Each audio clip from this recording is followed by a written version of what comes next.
માંગુ છું કે જે હાઉસ ટેક્સ આટલો બધો વધારી દીધો, હાઉસ ટેક્સ, તો હાઉસ ટેક્સ વધાર્યો તો તમે ફેસિલિટી શું આપી? કોઈ ફેસિલિટી એવી આપી હોય કે 24 કલાક પાણી, ડ્રેનેજ, ગેસ લાઈન, આ બધું હોય ને હાઉસ ટેક્સ વધાર્યો તો જરા સમય જાય. અને તો બી આટલો 500, 700%, 1000% કેવી રીતે વધારી શકે? તો એના માટે પણ અમે તાત્કાલિક ધોરણે કરીશું. મોટામાં મોટી સમસ્યા દમણવાસીઓ તેમજ દીવવાસીઓની આવી. ઘરે ઘરે હું દીવમાં ગયો ને તો ખરેખર આપણી માતાઓ બહેનો જે રડતા જોયા ને એ અમારાથી બી નહીં રહેવાય કે લોકોના ઘર તોડી નાખે. અને એવી અવસ્થા છે કે લોકો બહાર એમનો ખાટલો લાખીને, પલંગ લાખીને બહાર નેટ ઓલે આપણે મચ્છરદાની લાખીને સૂઈ છે. એવી અવસ્થામાં દીવવાસીઓને કર્યા છે. અને તમામોને ત્યાં ઘર બહાર વગર કરી નાખ્યા. 6 લેન 4 લેનનું જે કાર્ય છે દમણમાં સમય જાય કે ઇન્ડસ્ટ્રીઝ એરિયામાં કરે તમે, કેમ કે ઇન્ડસ્ટ્રીઝનો ટ્રાફિક હોય. પણ દીવ તો નાનકડો પ્રદેશ છે, સુંદર એવું ટાપુ છે, આઈલેન્ડ છે, તો દીવમાં તો આની જરૂર નથી. હાલમાં બી અગર તમે દીવ જાઓ તમે તો તમે 15 મિનિટ એક રસ્તા પર ઊભી રહો તો તમને એક બી ટ્રક નહીં દેખાશે આવતી.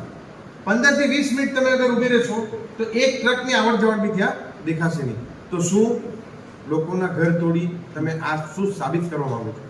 તો આ બી એક સમસ્યા જે દમણ દીવવાસીઓ માટે આવી પડી છે. એના માટે બી અમે પૂરેપૂરો ધ્યાન રાખીશું.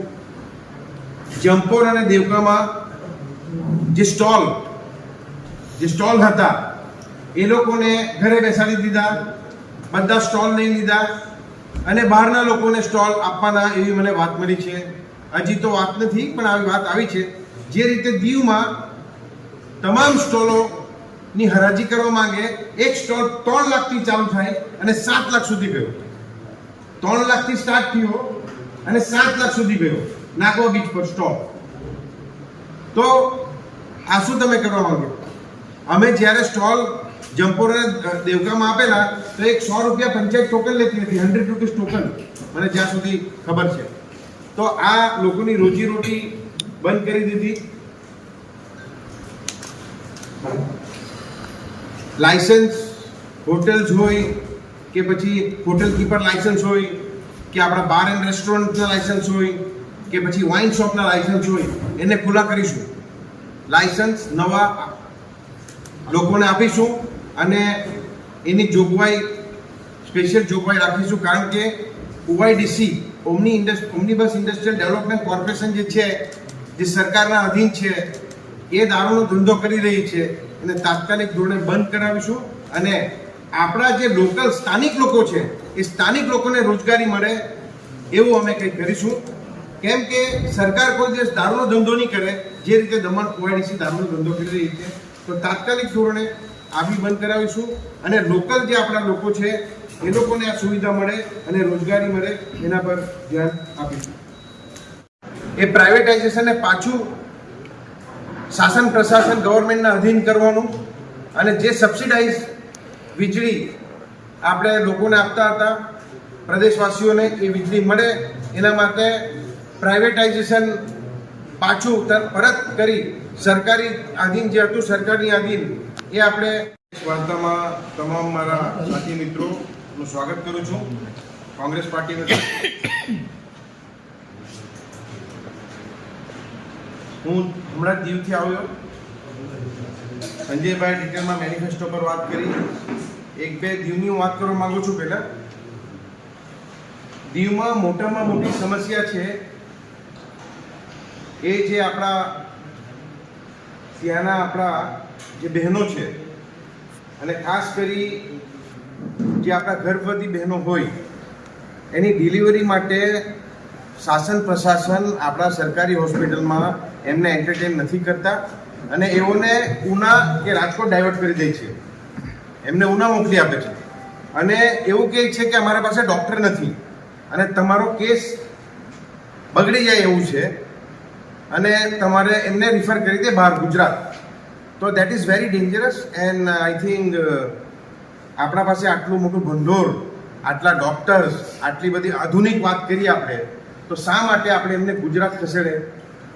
અને બીજું કે એ લોકોને સિઝેરિયન કરીને આ જે વસ્તુ ત્યાં દીવમાં કરી રહ્યા છે એ બી બહુ ખતરનાક વસ્તુ છે.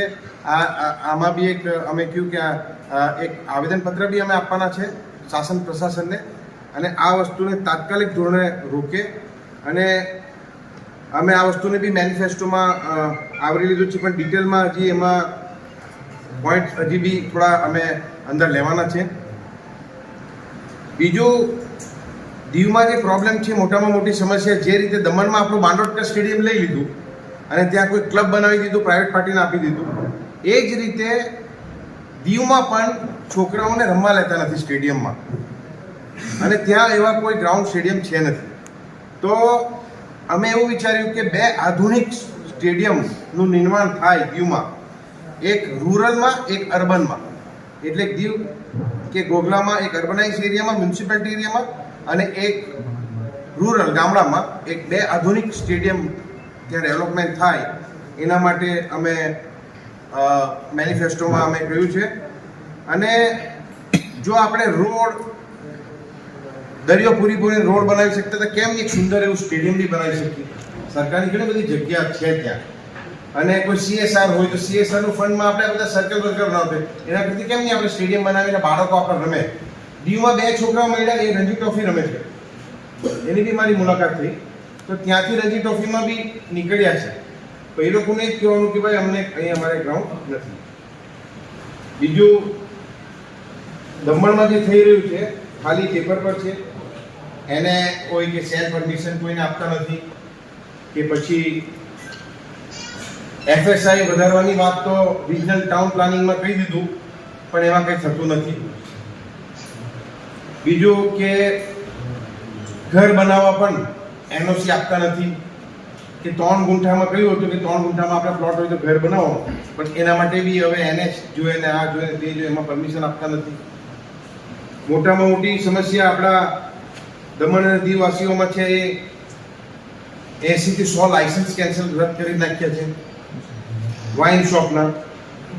12 એસોસિએશન લખીને બી આપ્યું છે, એના લાયસન્સ કેન્સલ કરી દીધા, ટર્મિનેટ કરી દીધા. એને રિન્યુ કરવા ગયા તો લાયસન્સ ટર્મિનેટ કરી દીધા છે. અને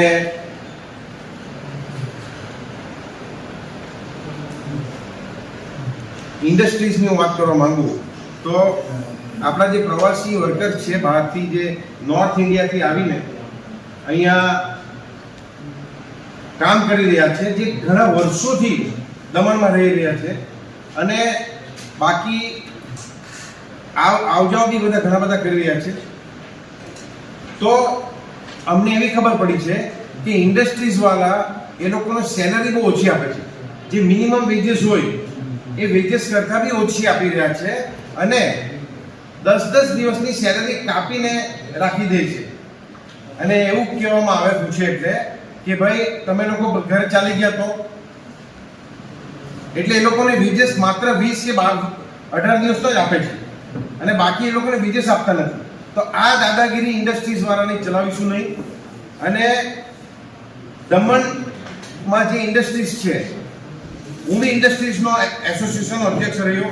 જે તે સમયે આવું ચાલવા લેતા નહીં અમે, પણ હમણાં જે તાનાશાહી ચાલી રહી છે, અને તાનાશાહી કોના ઈશારે ચાલી રહી છે એ અમને ખબર છે.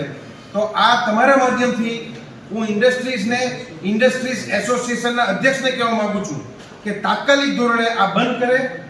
અને અમે આવીશું એટલે જે અમારા ઉત્તર ભારતીય લોકો છે, બહારથી આવીને વસે છે, અને જેને મોટામાં મોટો પ્રોબ્લેમ છે જે વેજીસનો, એ વેજીસ બી અમે ડબલ કરી આપીશું, એ બી અમે પ્રોમિસ આપીએ છીએ.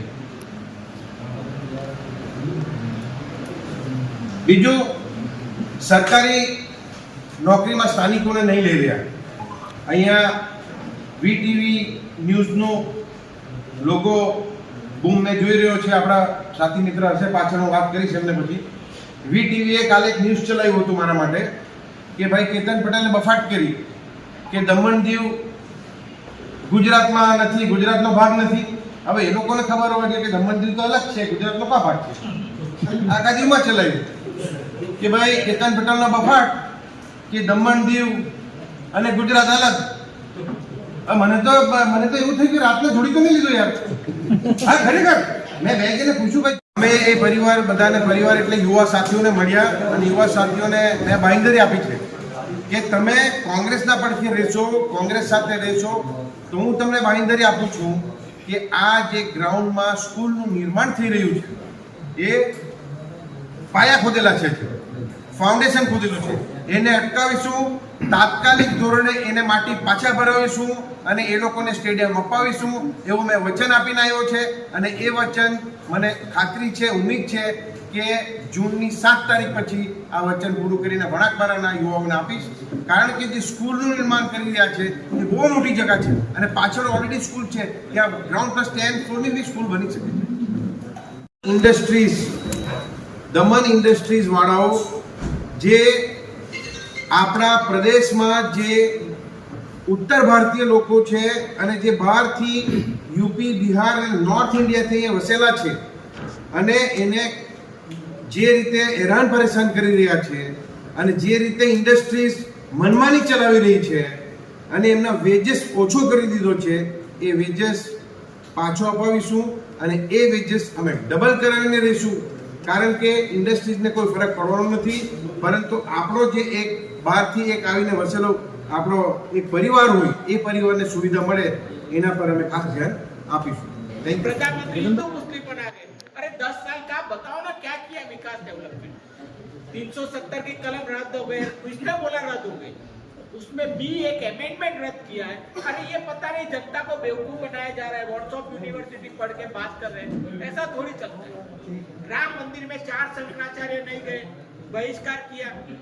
जो देश के सर्वोच्च शंकराचार्य माने जाते हैं, 4 लोगों ने बहिष्कार. कांग्रेस नहीं गई. अरे कांग्रेस क्यों जाए.